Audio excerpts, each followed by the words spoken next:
Mes pensées sont saturées. Ça tourne en boucle dans ma tête et j'ai besoin de trouver des réponses. Mais pourquoi ?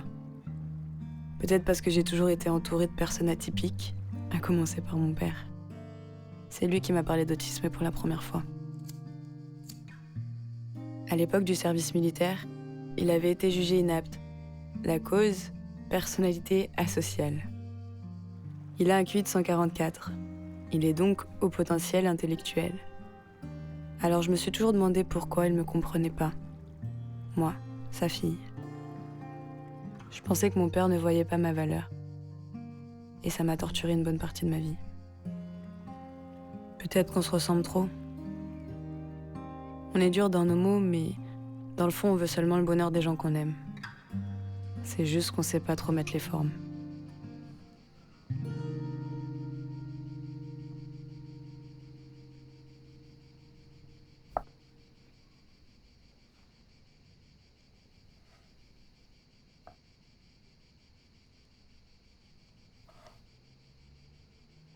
Échec et maths.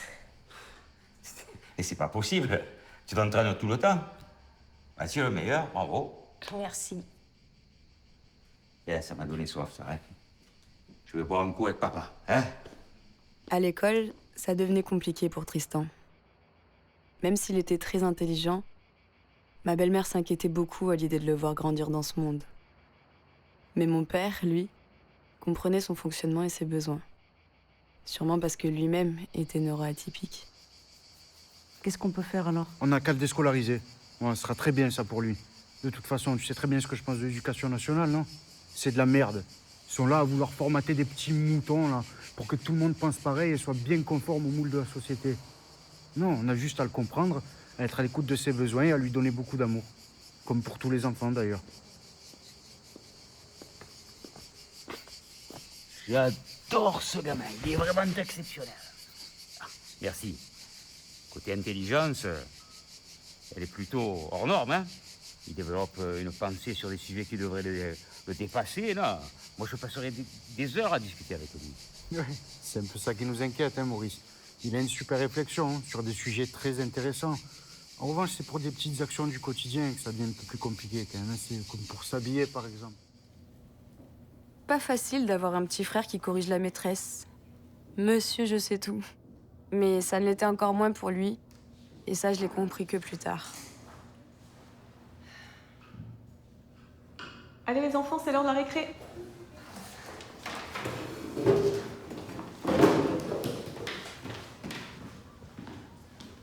Tu connais la capitale de Liechtenstein? Non. Et toi? Vaduz est la capitale du Bhoutan? Tu veux pas aller en récréation? T'es un fou, j'ai appris les capitales du monde entier grâce au globe terrestre que mes parents m'ont offert. Ah oui? Tu les connais toutes? Oui, demande-moi n'importe quel pays. La capitale du Togo. Lomé, trop facile. De la Jordanie. Amman. Du Belize. Belmopan. Bah dis donc, t'es incollable. Tu sors jouer un peu comme ça, moi aussi je peux y aller? Je préfère rester en classe. Allez, juste 5 minutes, on revient après. Je vous assure, vous pouviez lui demander n'importe quel pays du monde et il vous donnait sa capitale. Je suis contente parce qu'aujourd'hui, mon frère a trouvé sa place. Il a des amis, un travail, il voyage, parle 4 langues et joue magnifiquement du saxophone. En parlant de mes questionnements autour de moi, Bérénice m'a proposé son aide. Elle faisait des recherches sur l'autisme pour son fils, Isaac. Je t'avais dit que je te ramenais des bouquins. Celui-là, ça m'a vraiment aidé pour les recherches. Et ça, c'est un petit carnet de bord que j'ai écrit pour Isaac quand il sera plus grand. Et je me suis dit peut-être que ça pouvait t'aider. Grave cool, merci. Mais ça, t'en as pas besoin, ça va pas te manquer? Non, tu rigoles ou quoi? Le nombre de fois que je l'ai lu, je les connais par cœur maintenant. En tout cas, c'est vraiment bien que tu donnes la parole aux personnes concernées. Bah ouais, le but du film, c'est au moins, tu vois, de permettre aux personnes autistes de dire ce qu'elles pensent, ce qu'elles ressentent et ce qu'elles vivent au quotidien, quoi. Bah écoute, j'espère vraiment que ça va pouvoir se faire. En tout cas, pour l'écriture, si t'as besoin, n'hésite pas. J'adore ça et ça fait longtemps que je l'ai plus fait. Et pour ce projet-là, ça m'intéresserait de le faire et en connaissance de cause. Hein. Bah écoute, ouais, avec plaisir. Je pense que je vais avoir besoin d'aide, donc ouais, je t'appelle bientôt et on voit ça. T'hésites pas. Fais comme ça. Là, t'as la réunion. Ouais, là, je vais à la réunion, on va voir un petit peu voilà, ce qu'on va dire dans le film. Bon, bah écoute, bonne réunion à vous. Et Toi tu me aussi. tiens au courant. Je te laisse ça, tu me les rends quand tu veux. Allez, Ok. super. Bah, Allez, merci. bon Toi après-midi. aussi. Ciao, ciao. Allez, ciao, bisous.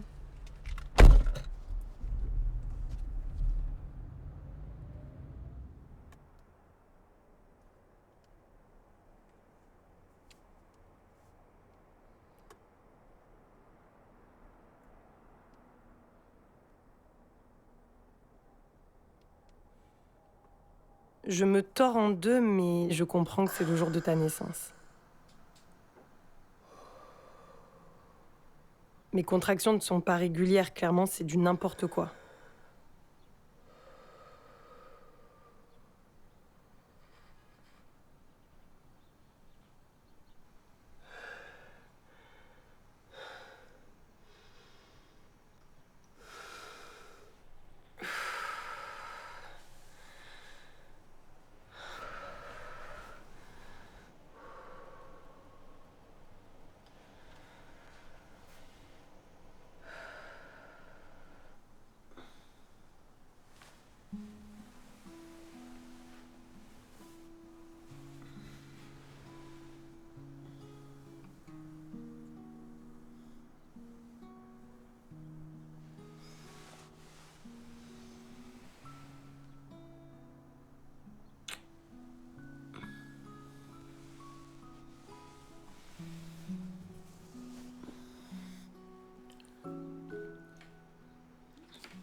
C'est bon, ma chérie?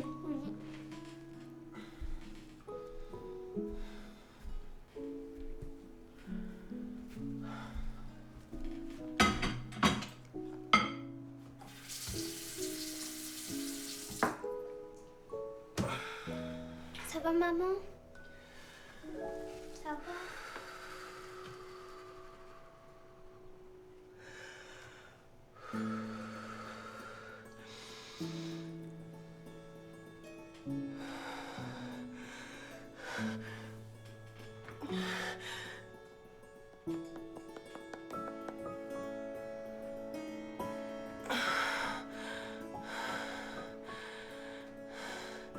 Oui, papa. Il faut que tu viennes nous chercher, ouais.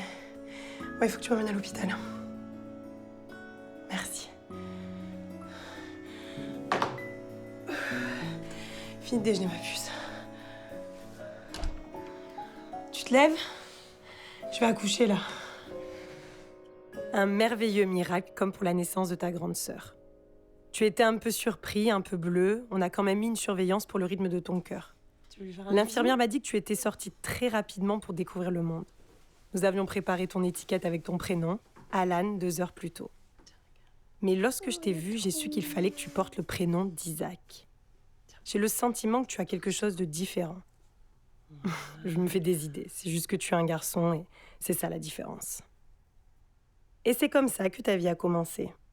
Et que la mienne a recommencé. Ta première rentrée en crèche fut difficile. Tu pleurais beaucoup. Puis au fil du temps, ça allait un peu mieux. Oui, bon, ça va pas durer longtemps. Je voulais juste faire un tout petit peu le point sur le comportement d'Isaac dans la crèche. Il mord beaucoup. Vous l'avez remarqué? Oui, effectivement, depuis quelques jours, on a remarqué avec mon mari qu'il avait un petit peu un comportement violent. Il a tendance à mordre, un petit peu pincer. Je me demandais si vous étiez pas peut-être un tout petit peu trop fusionnel avec lui. Trop fusionnel? Quel est le rapport avec le fait qu'il morde? Non, c'est peut-être pas le bon mot. Peut-être que vous devriez prendre rendez-vous avec la psychologue de la crèche. Donc, il faudrait que je prenne rendez-vous avec la psychologue pour ça? Je veux pas m'avancer, mais je pense que ce serait bien que vous preniez ce rendez-vous. Juste pour discuter un peu. Ok, très bien. Bah écoutez, on va prendre rendez-vous. Allez, on y va. Au revoir. Hop. Au revoir.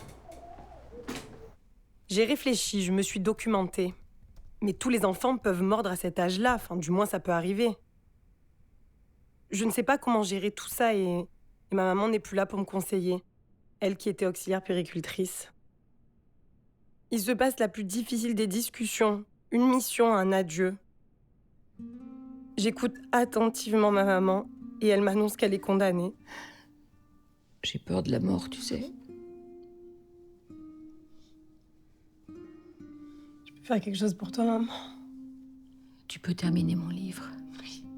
Faut que tu recopies une page de mon manuscrit. Il est dans le tiroir de mon bureau. Ok.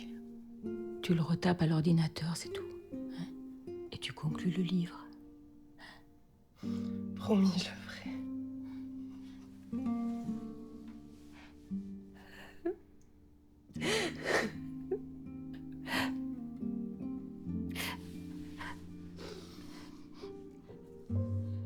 Comment va Maïcha?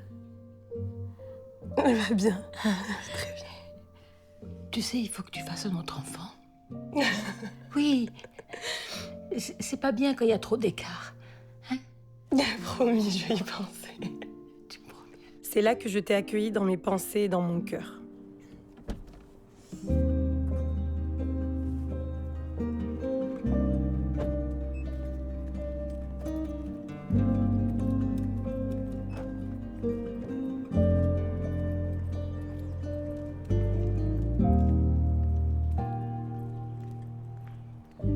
Salut.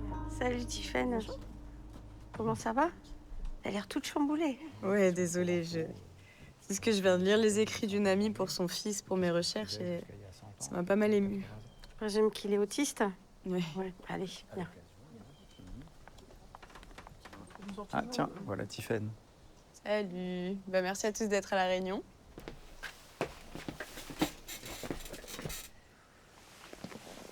Alors, qu'est-ce qui, pour vous, est important d'aborder dans ce film?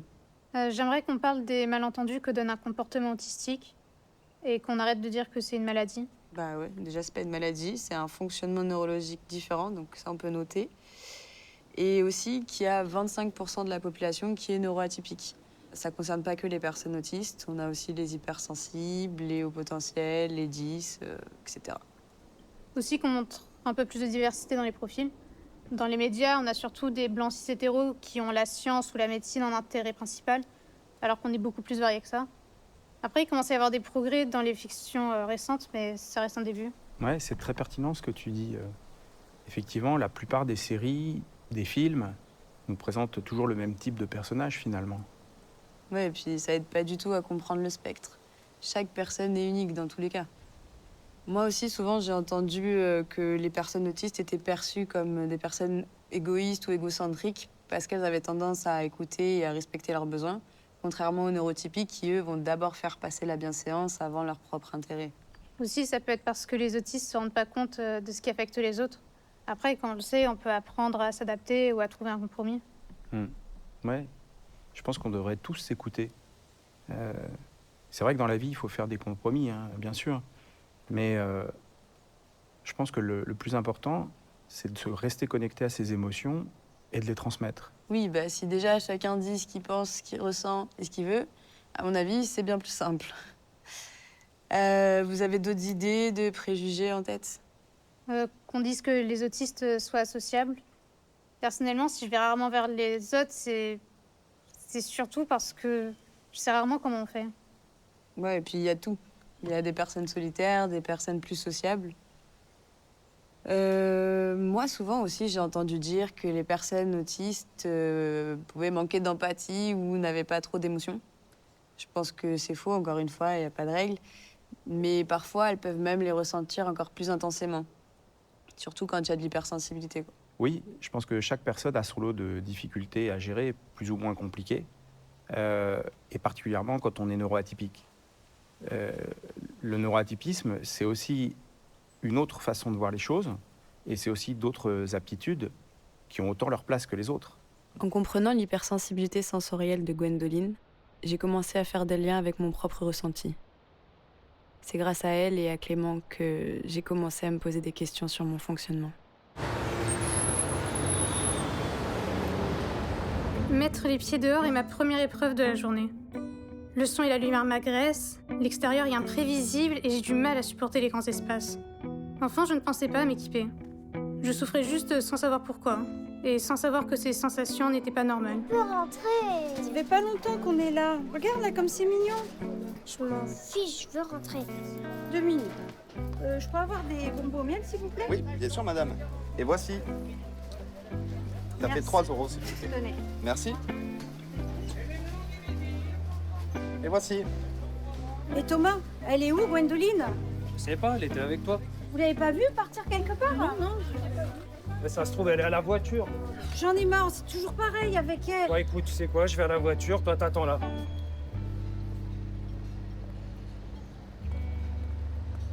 Mais Gwen, qu'est-ce que tu fais là? On te cherche partout, là. Allez, viens. Viens rechercher ta mère maintenant. Tu saoules, hein? Ces situations arrivaient souvent. Parler n'est pas spontané chez moi. J'ai dû comprendre au lycée qu'il fallait pas partir sans prévenir. C'était l'enfer.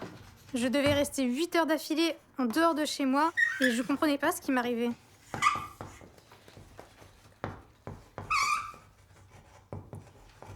J'ai eu mes premières crises de panique à 12 ans, quand j'ai décidé d'arrêter de m'énerver.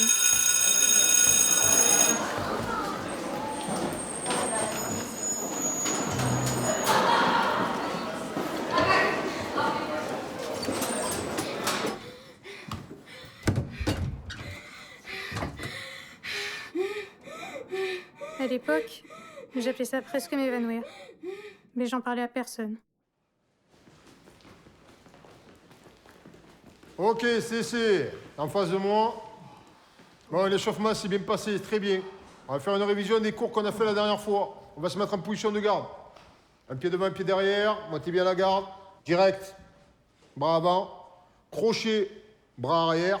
Direct, bras avant. Essayez, faites. Voilà. Respirez quand vous le faites. Voilà, très bien. Ok, 2 par 2, on s'équipe. Boxeur A qui frappe, boxeur B qui fait la cible.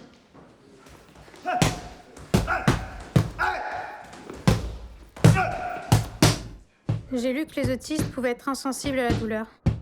Personnellement, je peux me montrer indifférente à certaines douleurs. Mais c'est parce qu'elles ne sont pas grand-chose par rapport aux surcharges sensorielles.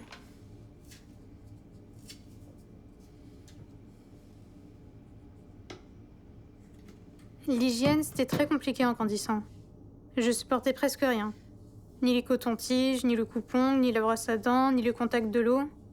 Sauf quand j'y suis entièrement immergée. Les sensations sous l'eau sont particulières. Je m'y sens légère et amorphe à la fois. Et c'était la seule manière que je connaissais pour arrêter le bruit. Gwendoline, pas si fort quand même. Mais ça fait mal.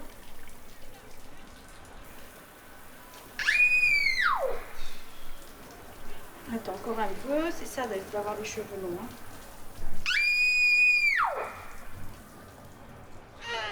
Ça fait mal, arrête. Encore un petit peu, c'est bientôt terminé. Progressivement, je me suis habituée aux sensations désagréables. Pas complètement, mais assez pour pouvoir le faire régulièrement. Quand elles sont trop dérangeantes, j'essaie de rendre les expériences douloureuses pour atténuer le désagrément. Et puis maintenant, c'est la sensation de saleté qui est plus dure à supporter.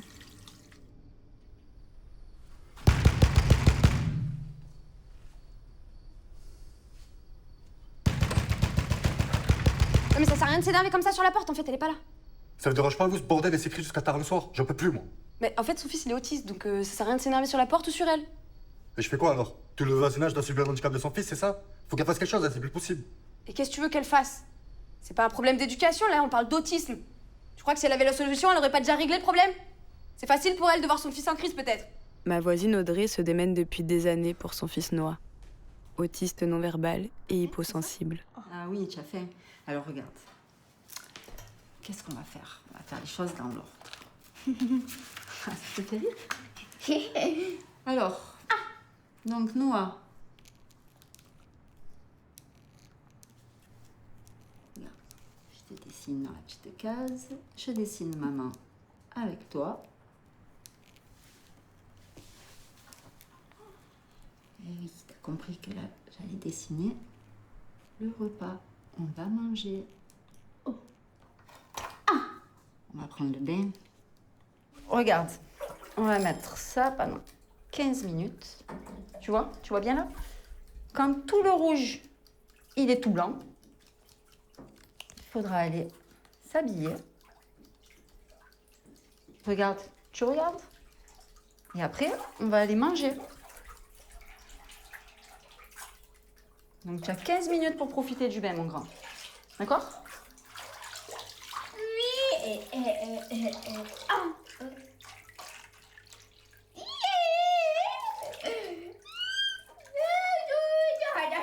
Allez, je te laisse t'amuser. Et tu mets pas d'eau partout, hein?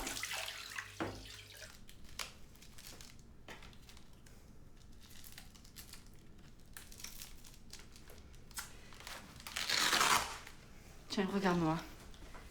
Là, on a fini de jouer. Tu vas t'habiller. Tu vas te brosser les dents, mettre les baskets et on va aller au parc. D'accord? Ah mince, par contre, il faut ranger les jouets, mon grand. Allez, range tes jouets, s'il te plaît. Allez, Noah. Noah, s'il te plaît.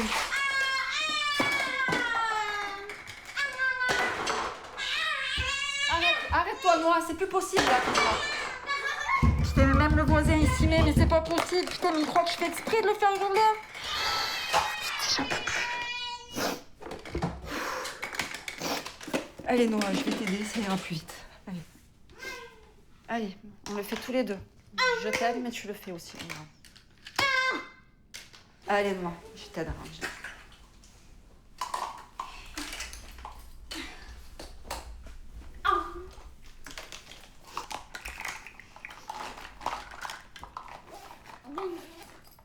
Allez. Allez, mon grand.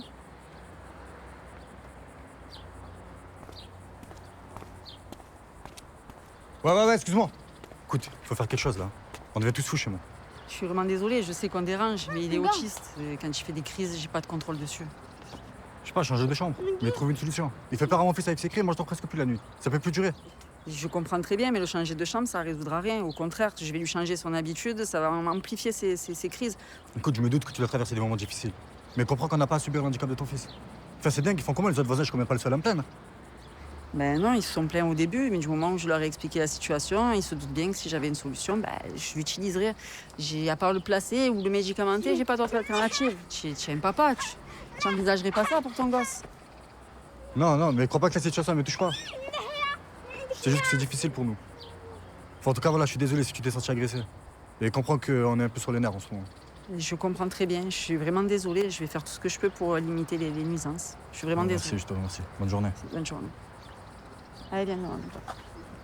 Ouais, j'ai croisé le voisin l'autre jour devant ta porte, il était complètement fou.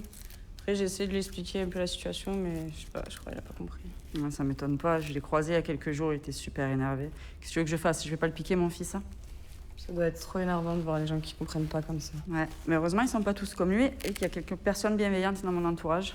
Après, t'as fait les choses pour aussi, t'as monté l'assaut pour sensibiliser et que Noah soit mieux compris, donc c'est mérité. Après, tu sais, l'assaut, elle m'aide beaucoup à moi. Rencontrer des personnes qui vivent la même situation que moi, ça aide dans le quotidien. Puis de toute façon, si c'est pas les parents qui se battent pour leur enfant, qui le fera? C'est clair. En tout cas, quand même, tu peux être fier de toi. Allez, frappe. Même si certains parents se battent corps et âme, c'est pas pour autant que leurs enfants seront compris par les autres. Non mais ça commence à me gaver cette histoire. Depuis quand je mens? Espèce de connard, va! J'ai jamais menti à qui que ce soit et maintenant ça me tombe dessus, merde! T'es bien nerveux, Arnaud, qu'est-ce qui t'arrive? Non mais je t'explique, en fait c'est encore l'autre con de Valentin, il arrête pas de me ridiculiser devant tout le monde, il me rabaisse, il dit que je suis un menteur, ça me saoule. Et au bout d'un moment, pour une fois de ma vie que je le connais, que je me décide d'aller faire une remarque, monsieur, il me traite de victime. Alors, au bout d'un moment, ça me casse les couilles. Personne me comprend. Ça fait depuis trop longtemps que ça dure. Et c'est plutôt moi qui devrais être vexé après tout ce qu'il m'a fait. Ça m'emmerde. C'est moi qui devrais lui en vouloir et c'est lui qui m'en veut. Putain, non. Ça me saoule. Oh, calme-toi, Arnaud, là, tu me stresses. Mais attends, toi, tu crois que c'est facile, toi, au bout d'un moment? Mets-toi à ma place 5 minutes, tu tiendrais même pas un quart de seconde. J'essaie de faire au maximum, ok? Bah oui, bien sûr. Tu contrôles rien. Comme toujours. C'est quoi, toi, t'as rien compris, c'est bon. On va aller le voir, Arnaud, t'inquiète. Mais c'est des histoires de gamins. Mais qu'est-ce que tu vas t'en mêler? De un, t'as rien à me dire. Et deux, je défendrai toujours mon fils, ok? N'importe quoi. Allez.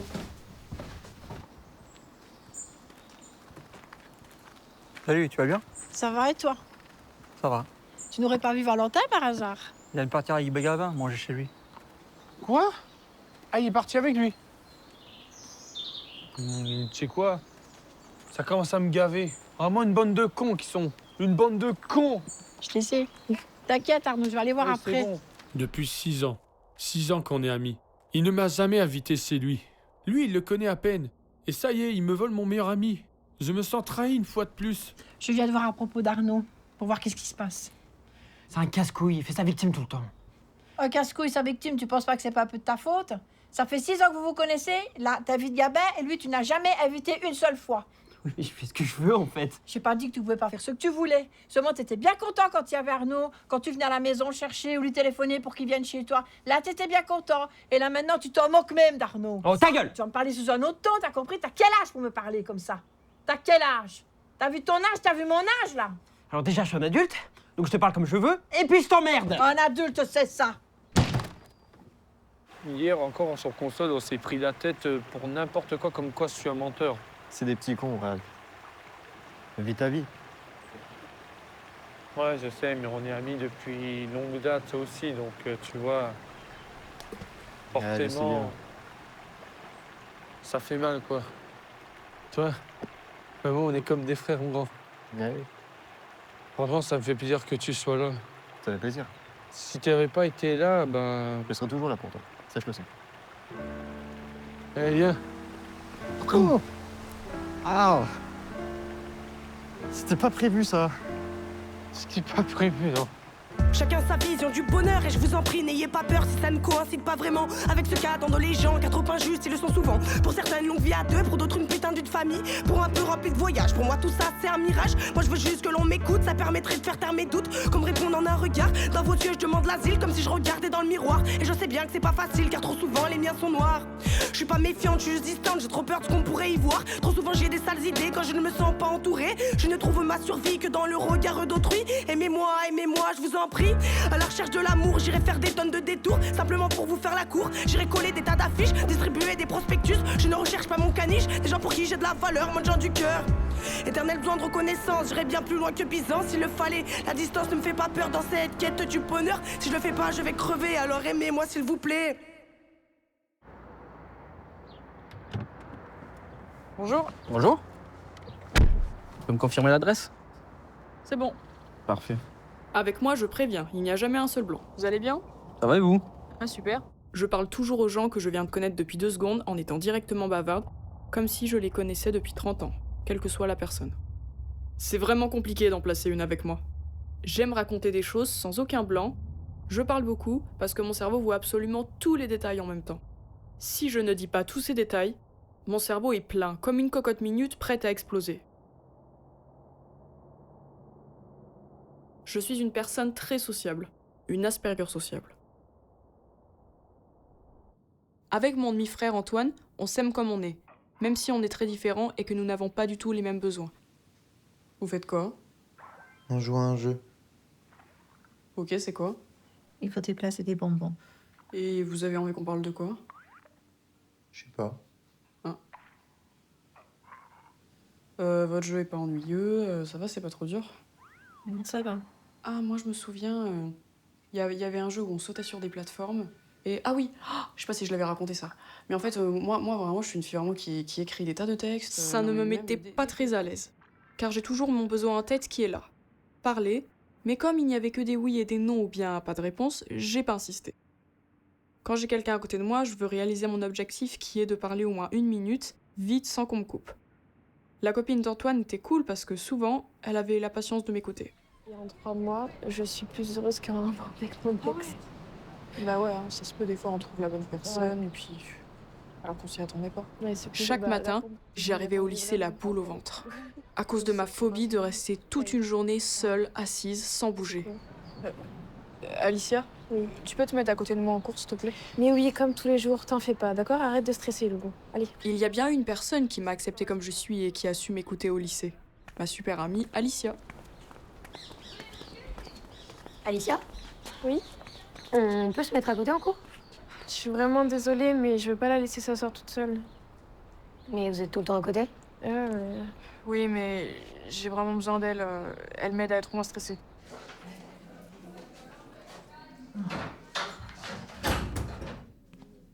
Assis-toi, Lou. Salut les filles. Qu'est-ce que tu fous là, toi? J'ai pris la décision de changer de classe Lou pour cette nouvelle année. Et pourquoi je dois changer de classe? C'est pas de ma faute, c'est eux qui doivent changer, pas moi. Est-ce que quelqu'un est ami avec elle? Pourquoi tu fais ça? Tu veux me foucher mes amis? Oui, je sais, Lou. Mais c'est plus simple de changer de classe une seule élève. Et puis tu es aussi fautive, tu le sais. Tu bavardes beaucoup trop. Apprends à parler français déjà. Non mais je rêve là. Est-ce que vous vous rendez compte de l'impact de votre décision sur Lou? Vous savez très bien que les changements c'est compliqué pour elle. Je suis sûre que Lou va très bien s'adapter à sa nouvelle classe. Mais j'ai mes amis dans l'ancienne classe, c'est injuste. Et pourquoi ceux qui ont été méchants avec moi l'année dernière n'ont même pas été sanctionnés, eux? Et puis... Faut toujours que tu parles. T'as toujours plein de trucs à dire en fait. Même en classe, tu nous casses les oreilles en fait. Ma décision est prise. Et je suis sûre que ce sera mieux pour toi. Tu te feras d'autres amis, ne t'inquiète pas. Mais dégage de là en fait. Mais tu crois que tu vas faire quoi? Mais tu crois... Mais t'as cru que t'étais qui en fait? Je suis sûre que Lou va très bien s'adapter à sa nouvelle classe. Qu'est-ce que vous en savez? Vous connaissez la situation, d'accord? Vous savez que Lou est autiste Asperger. Vous savez ce que ça veut dire? Ça veut dire que tout recommencer à zéro, c'est décourageant pour elle. Enfin, vous pouvez tout de même pas ignorer la situation et faire comme si cette décision n'allait pas bouleverser son année scolaire. Dégage Merde de là! C'est ça. J'aimerais te péter la gueule, connasse. C'est ce que je rêve. J'ai un collège à faire tourner. Je ne peux pas avoir d'état d'âme et faire du cas particulier. Ma décision est prise. C'est comme ça. Bien compris le message. Je crois que nous n'avons plus rien à nous dire. En effet. Lou, prends ton cartable, on y va. Franchement, merci. Calme-toi, Lou. Allez, c'est pas grave, on y va. Madame la proviseure, merci.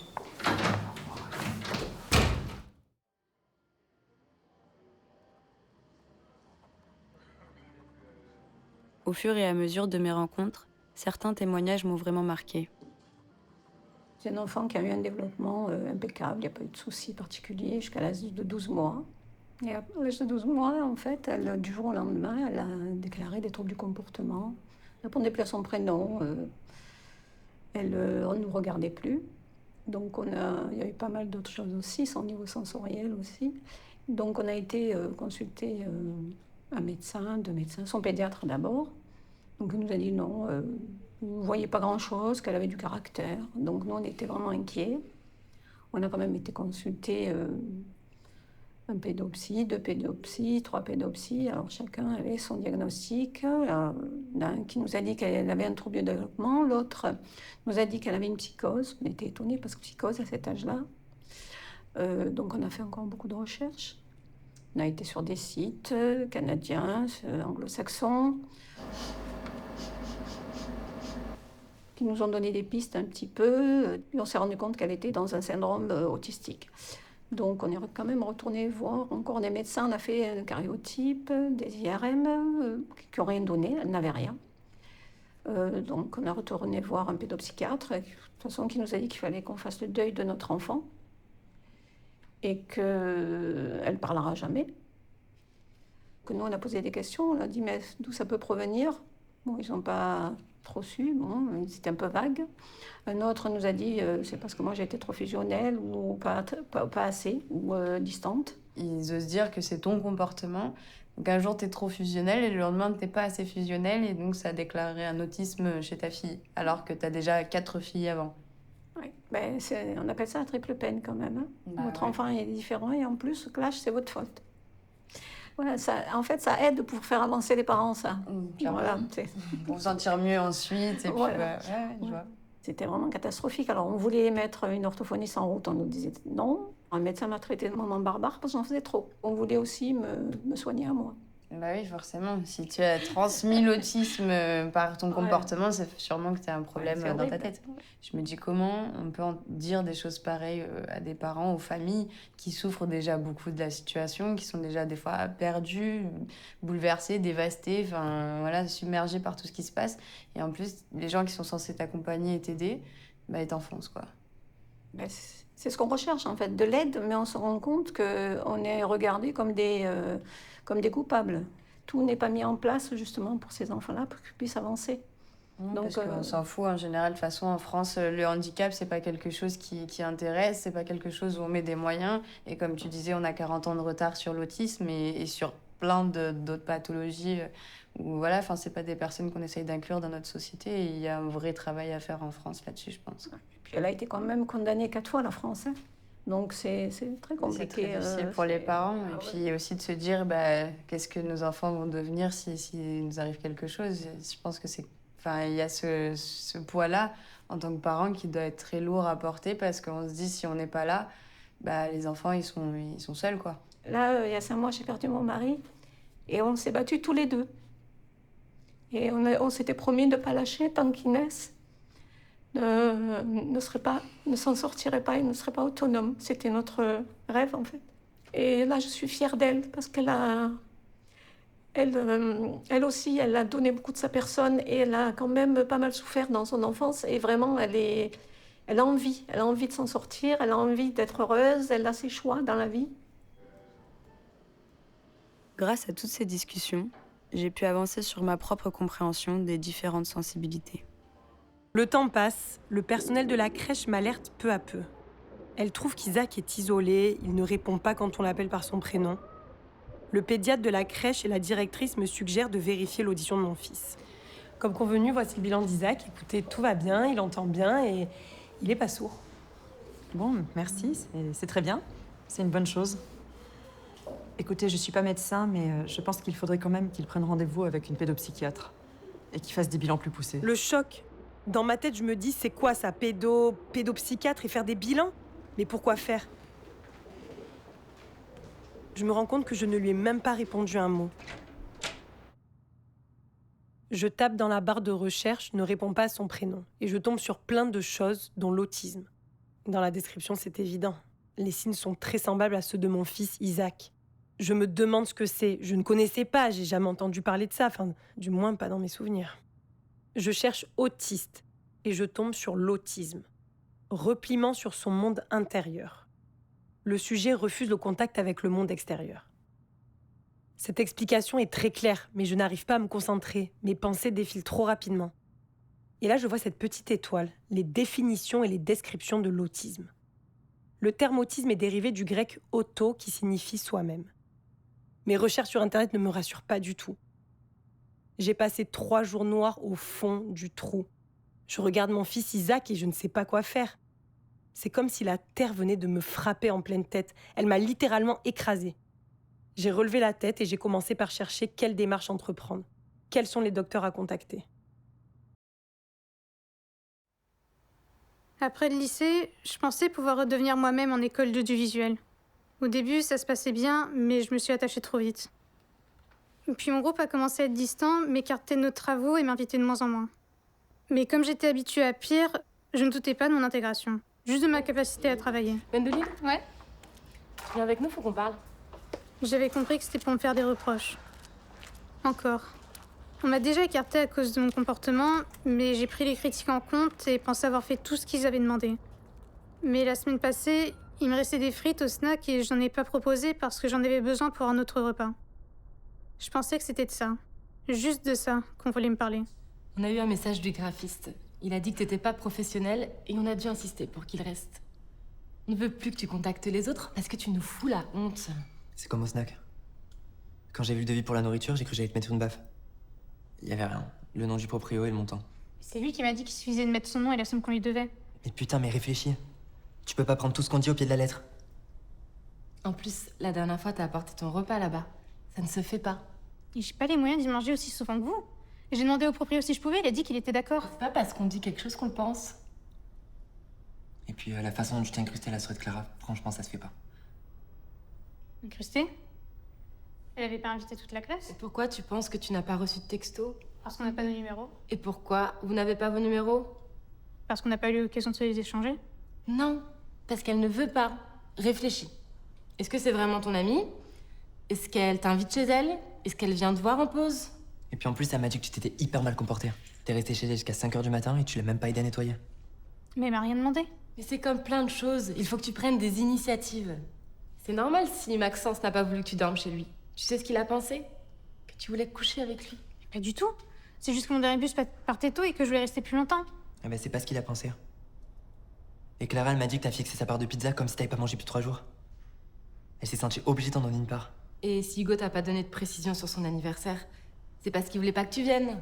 Surtout pour un anniversaire, tu veux que des gens que tu aimes. On t'aime pas. Tu devais sûrement le savoir au fond de toi, mais tu n'osais pas te l'avouer. Je sais pas comment tes parents t'ont éduqué, mais t'as vraiment la maturité d'une collégienne. Putain, même ma sœur de 12 ans, elle a l'air plus mature que toi, quoi. T'as toujours l'air mal à l'aise, renfermé sur toi. On ne peut pas s'intéresser à toi si tu ne t'intéresses pas aux gens. Intéresse-toi aux gens. Quand on te demande ça va, réponds oui et toi. Demande aux gens ce qu'ils ont fait pendant les vacances. Et puis tu parles trop de ta sexualité. On veut pas savoir si t'es bi. Quand t'as dit que le drapeau gay il avait ses couleurs, ça nous a mis hyper mal à l'aise. À cette époque, j'étais diagnostiquée au potentiel. Alors je savais que j'avais un handicap pour communiquer, mais pas pour interpréter les émotions des autres. En tout cas, pas un point si sévère. Pas au point de fréquenter des gens qui me détestent pendant plusieurs mois sans me rendre compte. Alors tu peux faire des erreurs. Mais t'en fais trop. Donc il faut que tu t'écrases. Que t'apprennes ton rôle. Que tu restes à ta place. Ok. Merci d'avoir appris tout ça. Wow, ça a dû être violent d'entendre tout ça. Ça, ouais. Après, c'est pas le fait qu'il m'ait dit qu'il m'aimait pas, mais c'est qu'ils aient attendu plusieurs mois pour me le dire, alors que moi, je pensais qu'on était toujours amis. Mais t'as fait quoi, toi, du coup? On était coincés dans un projet de fin d'année ensemble, mais à part ça, on a arrêté de se fréquenter. Après, pendant les grandes vacances, j'ai décidé d'apprendre sérieusement les codes sociaux. J'ai fait des recherches sur Internet, posé des questions précises à mes proches, j'avais essayé de distinguer le sérieux du sarcasme. Ils te reprochaient quoi? En gros, mal faire mon travail, être trop explicite et pas comprendre leurs implicites. T'entends quoi par être trop explicite et pas comprendre leurs implicites? Par exemple, je prenais jamais l'initiative de les aider, j'attendais qu'ils me demandent. Et du coup, moi, quand je demandais quelque chose, je leur laissais le choix, mais eux, ils le prenaient pour un ordre. Du coup, ça passait souvent pour des ordres alors que... je pensais pas, quoi. C'est n'importe quoi, ça. Comment ça? T'es pas obligé d'être subtil tout le temps. C'est au contraire, faut savoir dire quand tu veux pas quelque chose ou quand quelque chose te gêne. Ça veut pas dire pour autant que... y a des manières de le dire, c'est sûr, mais ça veut pas dire pour autant que t'es impoli ou que c'est interdit. Tu vois? C'est vrai que quand je te propose de sortir, t'hésites jamais à me dire quand t'es fatigué ou que t'as la flemme. Du coup, c'est top, j'ose toujours te demander parce que je sais que tu vas jamais te forcer et toujours répondre sincèrement. C'est pas compliqué à dire, hein. Moi, perso, en tout cas, je trouve qu'ils ont eu tort de te reprocher tout ça. Après, t'as pas toute l'histoire. Et je pense qu'on a eu tous les trois tort. Si j'avais rien eu à me reprocher, me remettre en question aurait pas autant amélioré ma vie sociale. Depuis mon diagnostic, des aides se sont présentées à moi. Je peux voir des psychologues et des coachs qui, renseignés sur mes lacunes, m'aident à apprendre les codes sociaux. Je l'ai rencontré à une soirée, j'ai commencé à lui poser ma liste de questions habituelles, et comme il y avait réciprocité, je lui ai dit que j'écrivais un roman. Ça avait l'air de l'intéresser, mais... par réflexe, j'ai commencé ma liste de questions habituelles, et c'est devenu bizarre à partir de là. J'aurais dû continuer à lui parler de mon roman, non? Oui, mais ça peut être un risque pour toi. Comment ça, un risque? Quand tu parles de ton roman, ça peut durer très longtemps. Il faut lui donner envie de te connaître, pas dire ton roman. J'ai toujours quelque chose à dire dessus et c'est une manière de me connaître. Peut-être, mais des inconnus risquent de pas le percevoir comme ça. C'est pas une manière naturelle de communiquer. Tu peux en parler, mais tu devrais d'abord le résumer. J'ai la 4e de couverture sur mon téléphone. Je pourrais leur lire? Ça risque d'être long. Tu pourrais résumer la saga en 2 ou 3 phrases? C'est l'histoire de 6 lycéens qui... sur ma 4e de couverture, j'ai écrit métis, queer, neuroatypique, handicapé et issu d'une éducation particulière. Comment on peut résumer tout ça en un mot? Quand j'ai particulier, les gens pensent qu'ils ont des super pouvoirs et après ils sont déçus que non. Minorité? Ça fait très politique. Atypique? Ouais. Sinon, résumer 6 tomes en 2 phrases, il y a une amitié progressive entre les personnages principaux. Ça parle de discrimination, d'abus, de problèmes familiaux, de remise en question, de quête identitaire. Ça risque de prendre un moment et il est déjà 19h. On verra ça la prochaine fois. Hein? D'accord. Tu voudras parler d'autre chose? Oui, je voudrais faire une simulation d'entretien d'embauche. Tu as envoyé des candidatures? Pas encore.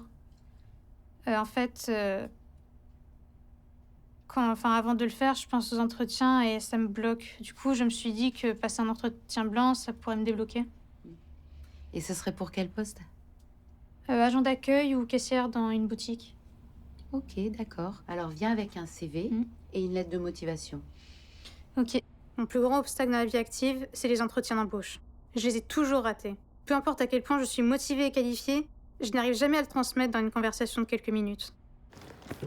Ah, coucou, ça va? T'as passé une bonne journée? Oui, c'était super. Ah, tant mieux. Alors, tu travailles sur quoi en ce moment? Un monologue sur la différence. Oh, bon, on a hâte de voir ça. Allez, on y va? Allez, on y va.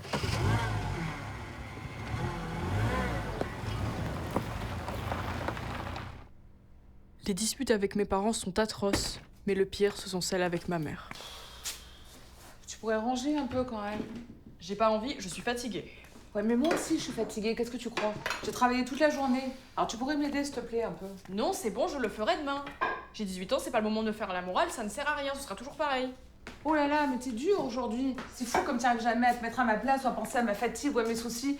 Alors que je fais tout pour toi. Quoi? Qu'est-ce que t'as dit? T'as dit aujourd'hui? Oui, pardon, j'ai dit aujourd'hui. Ah oui, ouais. toujours des pardons.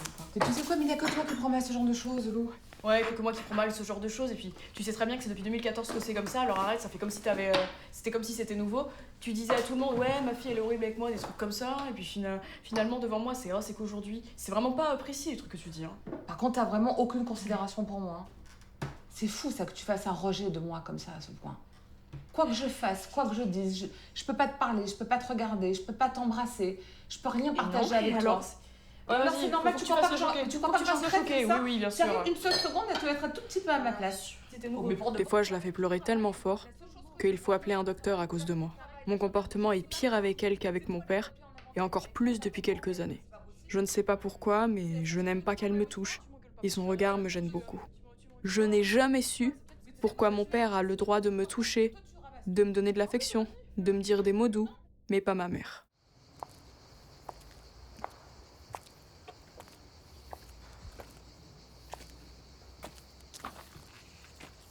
Bah, je te laisse te recueillir.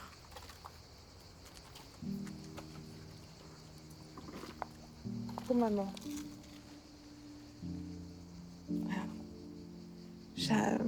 J'avais besoin de venir te voir pour te parler de notre adorable petite Lou. Et te dire que depuis ton départ, ton histoire et ta personnalité ont encore plus d'emprise sur elle. Elle revendique comme toi ton côté fantasque, ton sens artistique, ton désintérêt total des conventions, des règles, des codes sociaux, ton goût pour la marginalité et je crois même aussi ton petit grain de folie.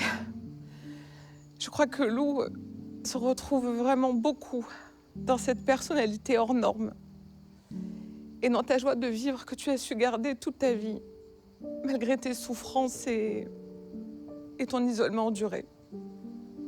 Tu me manques. Je t'embrasse, maman.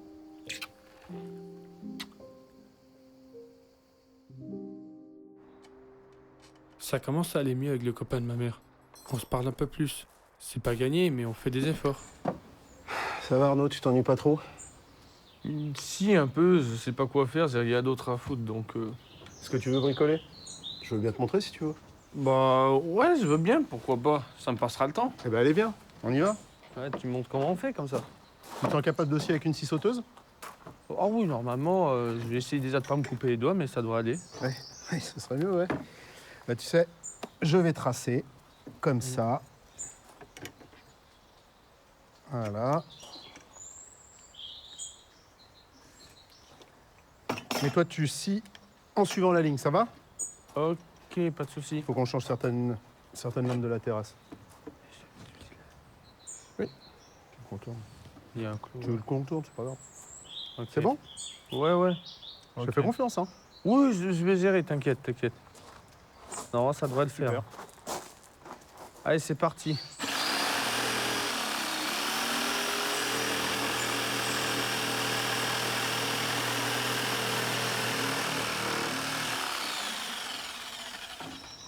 Qu'est-ce que t'en penses?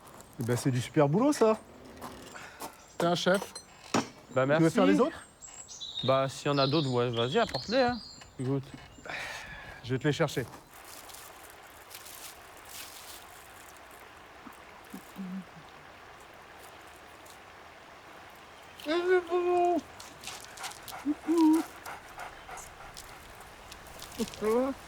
Les humains ne me comprennent pas bien. Heureusement que les animaux existent. Quand je suis seul avec un animal, je lui parle et j'ai l'impression qu'il m'écoute. Et qu'il me comprend beaucoup mieux que les gens.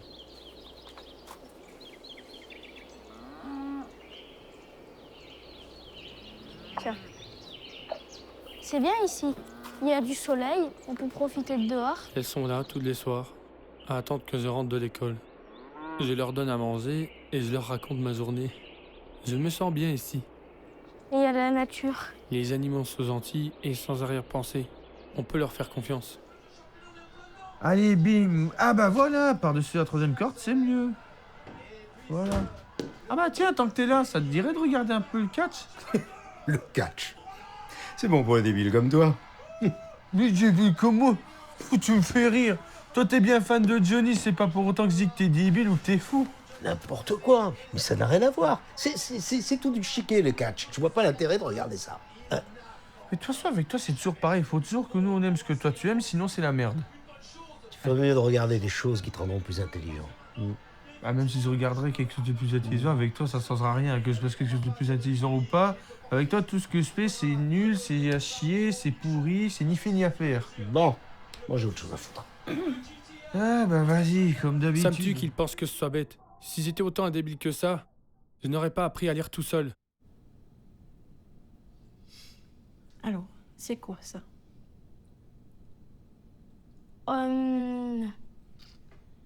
Oh, Arnaud, je t'ai déjà dit. J'y arriverai jamais, je suis trop nulle. Arrête de dire que t'es trop nulle. Attends. On va voir après. Un truc de plus facile. Ah, voilà. Allez, là. Orange. Non. Orange. C'est E-A-N. Mais c'est pareil. Écoute, Arnaud, je sais que c'est difficile pour toi. Mais c'est important, tout ça. Tu vois? Sinon, tu feras quoi dans la vie si tu sais pas lire? Tu vois, il faut faire des efforts. Non? Allez, on va y arriver tous les deux. Oui? Fais-moi sourire. Si seulement je pouvais aller à l'école comme tous les autres enfants, j'apprendrais à lire et à écrire avec une vraie maîtresse. C'est trop dur tout seul avec ma mère. Quand j'étais en Belgique, à l'IMP, je me sentais plutôt bien. Les sauces étaient adaptées pour moi. Et j'aimais bien les jours de piscine. Mon père avait été retraité parce qu'il était malade du cœur. Et sa famille étant en France, il a toujours dit qu'il rentrerait. Il n'y avait plus grand-chose qui nous retenait en Belgique. Enfin, c'est ce qu'il croyait. Pour ma mère, et surtout pour moi, c'était une grosse erreur. Car après le déménagement, je ne connaissais plus personne et j'étais perdu. Depuis mes 12 ans que je suis en France, je n'ai jamais eu d'école. J'en voulais beaucoup à mes parents d'avoir déménagé. En Belgique, j'aurais peut-être pu réussir ma vie. On m'a laissé tomber ici. Qu'est-ce que tu veux faire dans la vie? Je voudrais bien travailler dans le développement des jeux vidéo. T'as fait quoi comme études? Malheureusement, j'ai pas pu faire d'études. Aucun établissement scolaire n'a voulu de moi depuis que je suis en France. Si tu veux faire ce métier, fallait faire des études. Oui, comme je viens de vous le dire, aucun établissement scolaire n'a voulu m'intégrer. C'est quand même pas ma faute. Et t'as regardé sur Internet les formations pour être développeur? À la base, je savais même pas qu'il fallait une formation pour être développeur, donc non. Bah, bien sûr que si. Regarde, c'est pas compliqué. Alors. Ouais, tu vois? Il faut le bac, et puis toi, tu l'as pas. C'est bon. Il vient de vous dire quoi? Qu'en France, il n'y a pas eu d'école pour lui. On les met tous en Belgique. En tout cas, il serait temps qu'il se prenne en main et qu'il se débrouille tout seul. Il devrait prendre un appartement et être indépendant. Bah oui, hein. Maintenant qu'il a 20 ans, ça doit se débrouiller tout seul, il doit prendre un appartement. Mais non, moi je suis là. Je suis là pour lui. Mais comment voulez-vous qu'il se débrouille tout seul, sinon? Vous êtes sûr qu'il est autiste? Ah, ben ça là, je l'attendais, quoi. Bah oui, mais maintenant il est plus autiste, quoi. Bah oui, du jour au lendemain, c'est fini, c'est disparu. Mais putain, vous avez le document, là, sur la table. Vous savez pas le regarder, à quoi ce que vous servez, quoi. En tout cas, il ça sert, là. faudrait en être sûr. Donc, vous allez aller à Marseille pour voir. Ah oui, Il y a des établissements spécialisés. Ah ben oui, maintenant pour Ok. vos beaux yeux. Il m'a complètement foutu en l'air. Je pensais qu'elle était là pour m'aider, mais en fait, c'est comme un coup de poignard. À cause d'elle, maintenant, je suis perdu et angoissé. Je veux pas partir de chez ma mère. C'est beaucoup trop tôt.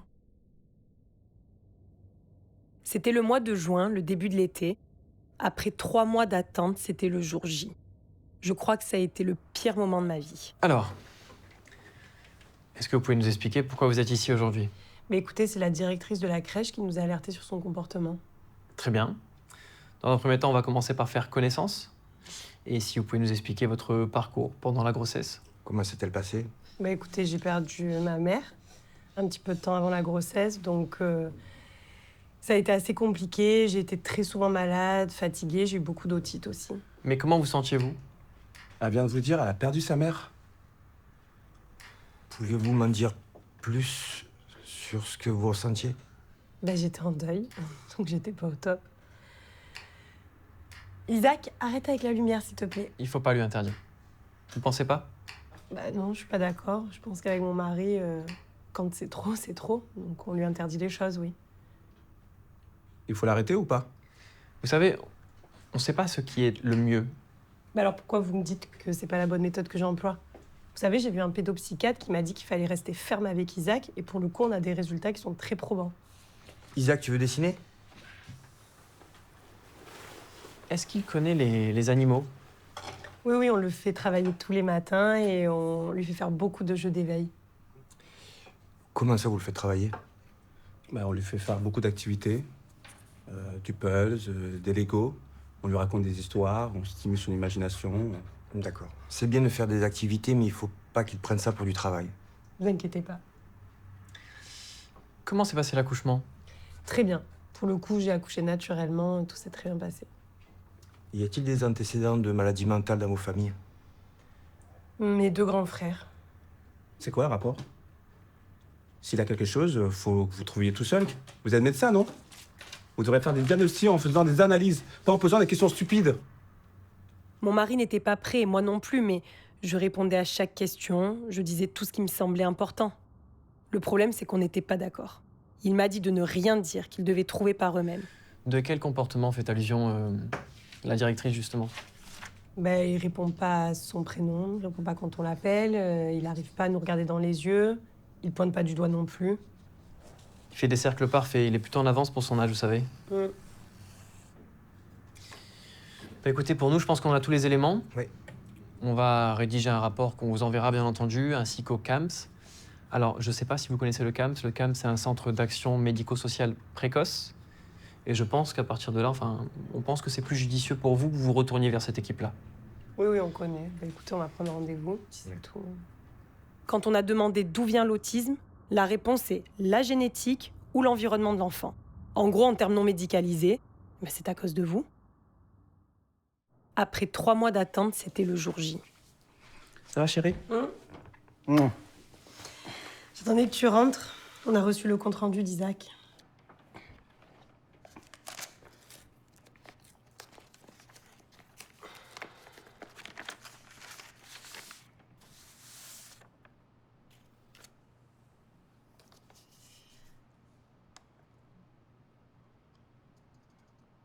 Très gros risque de trouble du spectre autistique. Mais n'importe quoi. De toute façon, je savais depuis le début qu'ils y connaissaient rien. C'est des conneries, tout ça. il est juste plus intelligent que la moyenne, tu vois bien, c'est des conneries. Mais c'est des médecins quand même, je pense qu'ils savent ce qu'ils disent. Tu vois bien, il répond pas, il parle pas, il a des comportements hyper bizarres qu'on comprend même pas. Mais il parle pas parce qu'il a pas envie. Tu es pas dans sa tête, si? Est-ce que tu le vois en train de se balancer d'avant en arrière ou de se cogner la tête contre le mur? Qu'est-ce que tu racontes? Mais t'as lu des trucs sur l'autisme? Est-ce que tu t'es renseigné ne serait-ce que 2 secondes sur le sujet, non? Tu sais qu'on peut avoir un enfant intelligent et autiste qui se tape pas la tête contre les murs. Mais tu dis des conneries, sérieux. C'est ces tests, les conneries. Et toi, encore pire, tu y crois. Et de toute façon, il est beaucoup trop jeune pour qu'on veuille absolument le mettre Mais dans moi, une ça case. me soulage. Ça me soulage d'avoir des réponses, tu vois. Au moins, de savoir ce qui se passe, et ben on peut l'aider. Ça te soulage. Ça te soulage que des médecins écrivent noir sur blanc de la merde. Ça te soulage. Mais t'arrêtes d'être dans le déni. Putain, mais tu vas ouvrir les yeux. Alors, je sais que c'est compliqué. Franchement, mon chéri, je sais vraiment que c'est compliqué. Mais au bout d'un moment, ouvre les yeux. C'est la douche froide. Moi, je m'y attendais. Je me suis préparée mentalement. Mais pas mon mari. C'est dur, mais c'est la réalité. Et 2 choix s'offrent à moi. M'apitoyer sur mon sort ou redoubler d'efforts pour mon fils. Je sais que vous étiez censé voir Isaac tout seul, mais il voulait pas me lâcher. Il n'y a pas de problème, vous pouvez rester autant que vous voulez. La rentrée a commencé comme ça. Tous les mardis après-midi, on avait rendez-vous avec elle. Une dame très gentille, à l'écoute et attentive. Est-ce que le problème de la pointe des pieds, marcher sur la pointe des pieds, ça va mieux? Elle passait chaque entretien à observer Isaac, son comportement, puis elle me posait des questions. Isaac était très gêné par la lumière dans son bureau. Il marchait sur la pointe des pieds. Il avait une main avec des crispations et beaucoup de tocs. Allumer et éteindre la lumière à plusieurs reprises. Ouvrir et fermer une porte. Aligner ses jouets. Comme s'il répétait tous ses mouvements pour comprendre comment ça fonctionne. Mais ça, je l'ai compris bien plus tard, sinon ça aurait été trop facile. Juju! Je t'en donnerai tout à l'heure quand on sera à la maison. Maintenant, ça y est, il demande du jus. Souvent, il répète le mot bateau aussi. Donc, c'est un vrai progrès, je trouve. C'est super. Continuez comme ça. Vous êtes sur la bonne voie. Très bien. Et ben, j'ai tout ce que je veux pour aujourd'hui. Je vous remercie. On se voit la semaine prochaine, comme d'habitude. Avec plaisir. Merci beaucoup. Merci à vous. Au revoir, Isaac. Allez, on y va.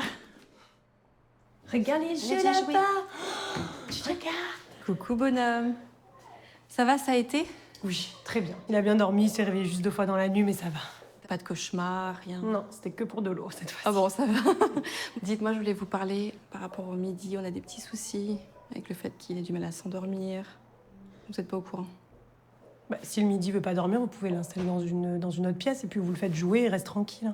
Ouais, le problème, c'est que s'il ne s'endort pas, on doit se relier pendant notre pause repas. On mange pendant que les enfants font la sieste. Et là, la petite voix dans ma tête a crié « Soyez honnête davantage, mon fils vous dérange ?» La directrice veut que vous me cherchiez Isaac tous les jours à midi. Je suis désolée.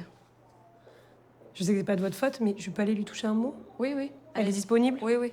Merci. Je suis en colère, forcément. Je comprenais ce qui se passait. La première porte d'un établissement vient de se refermer sur nous. Et certainement que ce serait pas la dernière, mais pour rien au monde, j'allais être à leurs petits soins pour qu'ils puissent manger et fumer en toute tranquillité. Le système se referme sur mon fils de 2 ans. À qui la faute? Oui? Oui, excusez-moi, je viens de voir la référente d'Isaac qui m'a dit que vous rencontriez un problème avec Isaac pour le midi. Oui, en fait, on a un problème par rapport à la sieste, c'est-à-dire qu'Isaac dérange les autres enfants. Soit il se réveille, soit il dort carrément pas du tout. Je suis tout à fait d'accord et je vous comprends, mais vous savez quand même qu'Isaac est suivi et qu'on a mis en place un plan pour le sociabiliser avec les autres enfants de son âge. Donc il faut un petit peu de patience, ça peut pas se faire du jour au lendemain. Mais là, c'est pas une question de patience. On manque de personnel, on peut pas s'occuper que de lui. D'accord. Donc c'est le problème, je pense que c'est juste que vous ne pouvez pas manger ensemble tous les midis pendant qu'il fait sa sieste, c'est ça? Donc vous savez quoi? À compter de maintenant, on va refaire comme au début. 2 jours par semaine, complet. Écoutez, c'est pas une question de manger ensemble ou pas, on manque de personnel. On a d'autres enfants, on a des responsabilités, on doit s'occuper des autres parents aussi, tout le monde nous demande des comptes. Et Isaac demande une attention constante. On n'a pas les moyens, c'est pas possible. Mais écoutez, très bien. Merci pour votre compréhension en tout cas. Merci. Bon, allez, on appelle Tiffany pour le film? D'accord, j'espère que ce projet est sérieux. Ah, tu sais, justement, tu pourras lui poser toutes les questions que tu veux. Allez, je l'appelle.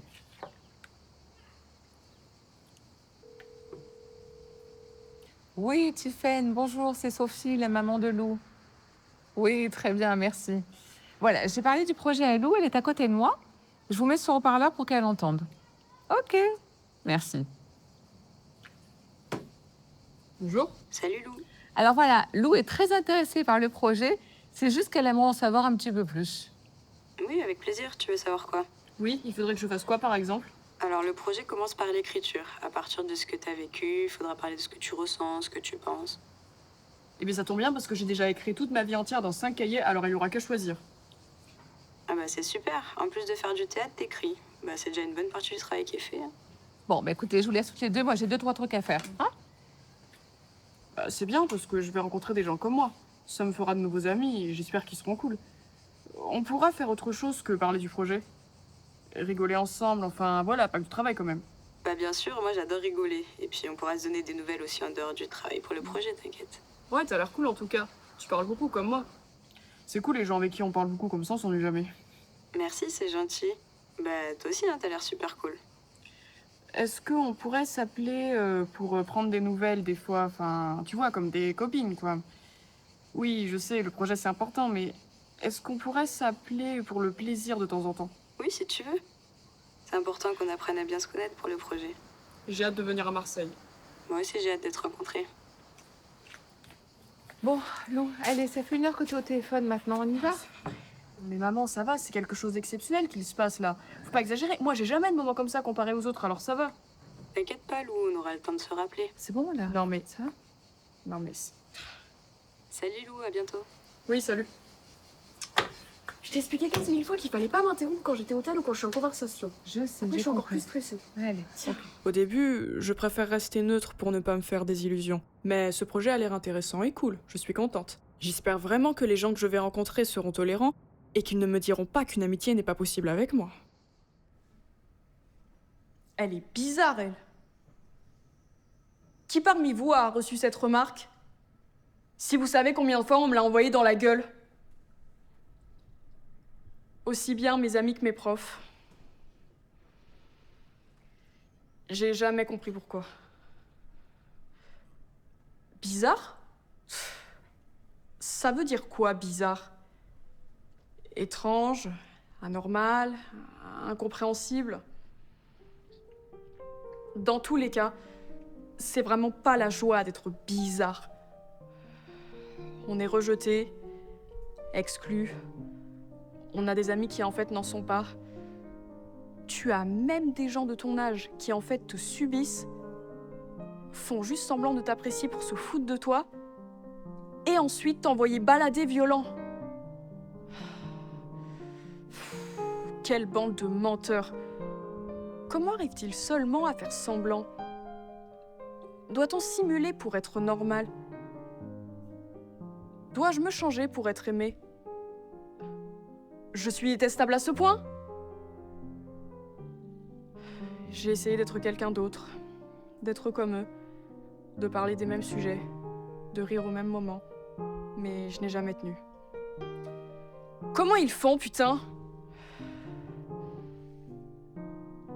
Un jour, j'ai rêvé que j'étais dans une classe où tous les élèves m'aimaient. J'avais de vrais amis, ils ne me jugeaient pas. On ne me donnait pas je ne sais quel nom d'oiseau. J'étais moi et j'avais ma place. Je n'avais ni stress d'être puni, ni l'angoisse d'être moqué. J'étais bien.